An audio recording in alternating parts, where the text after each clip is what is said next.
So I'm surprised by the slides which are produced by session 2. I have the feeling that we were in a slow motion cloud somehow. So we have only one slide, which I will just try to cover all the points. We have even not a slide. No, I need this colorful slide, which is not representing the political situation in Germany at the moment.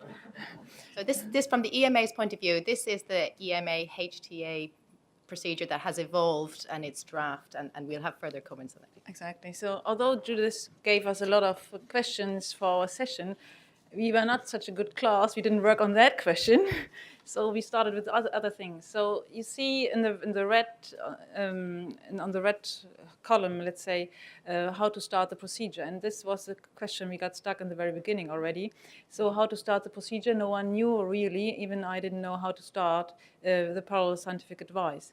So there is a letter of intent which is sent to the EMA, but this letter of intent doesn't come until to the HTA bodies. And several HTA bodies have different requirements even before they participate to the parallel scientific advice.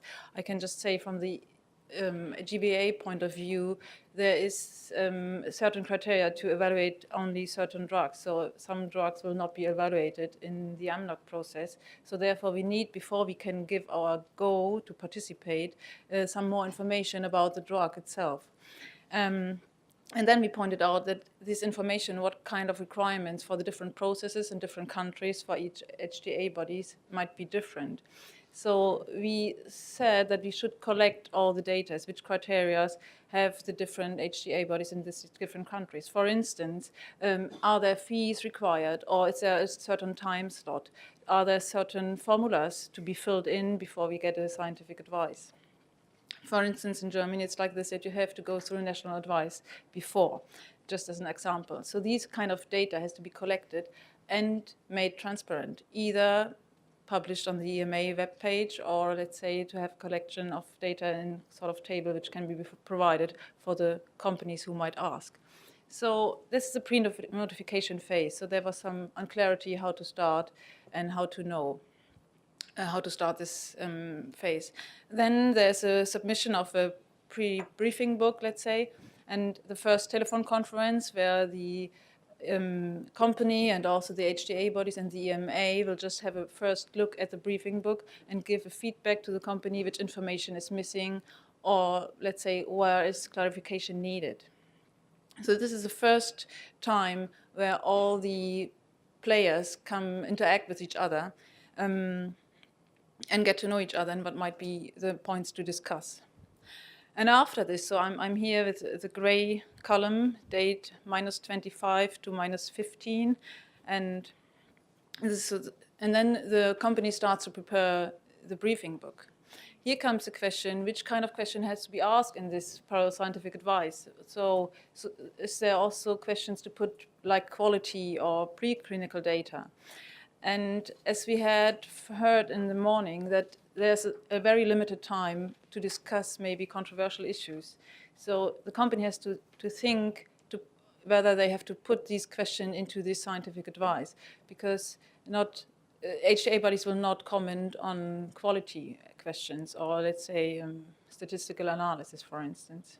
So to give time to discuss really the important points which will this be discussed between HTAs and also EMA, put questions which are interested in both. So after submitting then the final briefing book, I'm here in the green column, then you see there's a lot of work going on. It seems that only the EMA is working and the HTA actions are empty. No, they are also working there, and discussing all the questions until there's the next interaction between EMA and HTA bodies for the pre-telephone conference, it's pre-face-to-face telephone conference. I don't know the exact term of this. And there's to find out the issues to discuss. Here there was a comment and to ask, so why can't the company get the answers of the HTA bodies and the EMA before the face-to-face meeting? So this would be an option.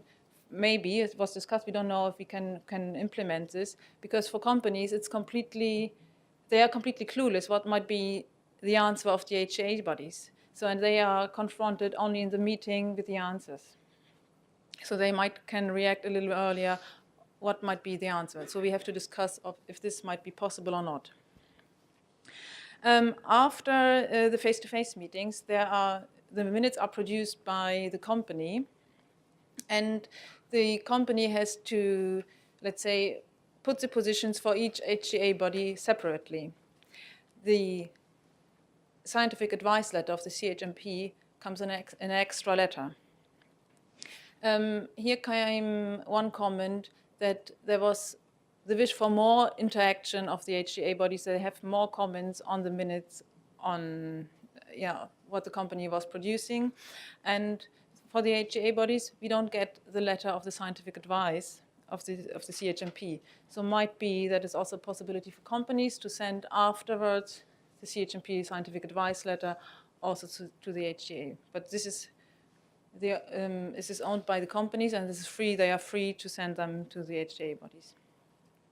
Yes, and of course there's no feedback possibility, so maybe we are discussing if there could be also a follow-up discussion meeting. I will just check if I forgot anything. Well, of course, there was also, as today was also all the time, we wanted to have a consented answer. But this might be for future, 2015. We heard maybe we postpone this question to 2015. So maybe any addition or corrections from my group? Did I cover anything? Yes. Thank you. Yes, I think we heard a lot of the feedback earlier on. It's Jane Mosley, AMA.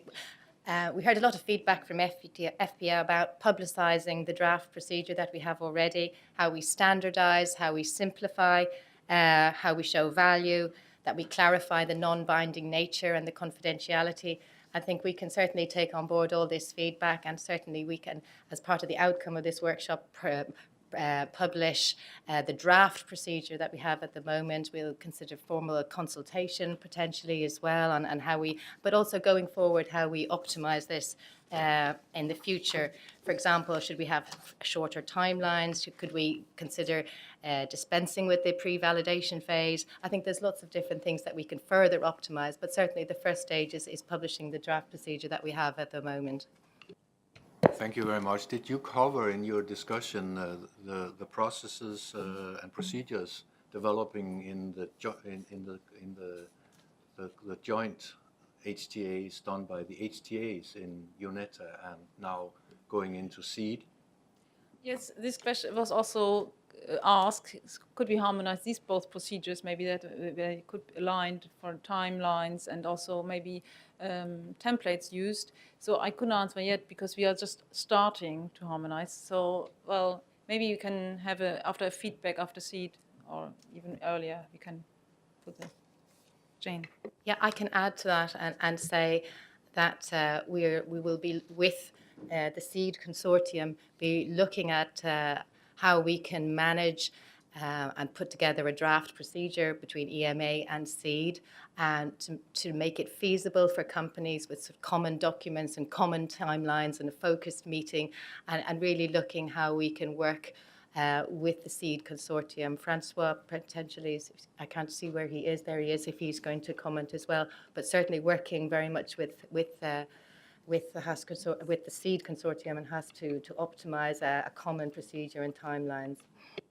So I got the impression that the SEED is going to make 10 altogether, of which 3 will be involving EMA. So there seems to be a preponderance that the HTAs get their acts together and clarify as much as possible among themselves, and then in parallel clarify with EMA. It's actually, as I see it, is that correct, Francois?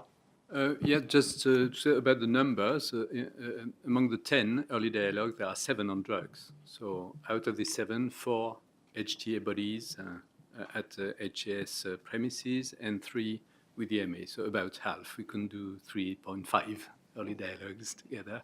It's about half of them. But we're still in the learning phase within the HTA community, but we have also to start doing this parallel, and of course we will align the procedure you want to have for these parallel meetings, 2 different timelines, one from the EMA and one from the seed, of course, we will talk together, and we have a teleconference scheduled next week.